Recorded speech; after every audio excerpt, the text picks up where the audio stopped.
നമ്മൾ വാഹനം ഓടിക്കുന്ന പലരും ചെയ്യുന്ന ഒരു മിസ്റ്റേക്കാണ് ഇന്ന് ഈ വീഡിയോയിൽ സൂചിപ്പിക്കാൻ ഉദ്ദേശിക്കുന്നത്. വേറൊന്നുമല്ല, അത് അത്ര വലിയ തെറ്റൊന്നുമല്ല. എന്നിരുന്നാൽ തന്നെ നമ്മൾ മാനുഷികപരമായി നോക്കിയാൽ അതൊരു തെറ്റ് തന്നെയാണ്.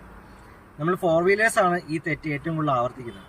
നമ്മൾ വണ്ടി ഓടിക്കുന്ന സമയത്ത് നമ്മുടെ ഫ്രണ്ട് വിൻഷീൽഡിൽ കാക്കയുടെ കാഷ്ടമോ അല്ലെങ്കിൽ പൊടിയോ അഴുക്കോ ഒക്കെ ഉണ്ടെങ്കിൽ നമ്മൾ സാധാരണ എന്താ ചെയ്യുന്നത്, ഈ വൈപ്പർ വാഷർ ഉപയോഗിച്ച് ഇത് വാഷ് ചെയ്ത് കളയുകയാണ് പതിവ്. അപ്പോൾ ഇങ്ങനെ വാഷ് ചെയ്ത് കളയുമ്പോൾ നമുക്ക് ആ സമയത്ത് നമ്മുടെ വിൻഷീൽഡ് ക്ലിയർ ചെയ്യുക എന്നുള്ള ഒരു ഉദ്ദേശം മാത്രമാണുള്ളത്. പക്ഷേ ഈ വെള്ളം പുറത്തേക്ക് ബാക്കിലേക്ക് വന്നിട്ട് ബൈക്ക് ഓടിക്കുന്ന ഒരാളുടെ പുറത്തേക്കായിരിക്കും ചിലപ്പോൾ വീഴുന്നത്. അദ്ദേഹം ചിലപ്പോൾ വെള്ള ഡ്രസ്സിലായിരിക്കാം, ഈ അഴുക്ക് അദ്ദേഹത്തിൻ്റെ പുറത്തേക്കായിരിക്കും വീഴുന്നത്. അപ്പം ഇങ്ങനെയുള്ള തെറ്റ് നമ്മൾ ആവർത്തിക്കുന്നതിന് തൊട്ട് മുമ്പെങ്കിലും നമ്മൾ ഈ ഇൻസൈഡ് മിറർ ഉപയോഗിച്ച് അവിടെ ഒരു ബൈക്ക് യാത്രക്കാരൻ ഇല്ല എന്ന് ഉറപ്പ് വരുത്തി അത് വൈപ്പർ വാഷർ യൂസ് ചെയ്യുന്നതായിരിക്കും ബെറ്റർ. അപ്പോൾ ഇത് ശരിയാണെന്ന് തോന്നുന്നെങ്കിൽ നിങ്ങൾ മറ്റുള്ളവരിലേക്ക് ഷെയർ ചെയ്യുക.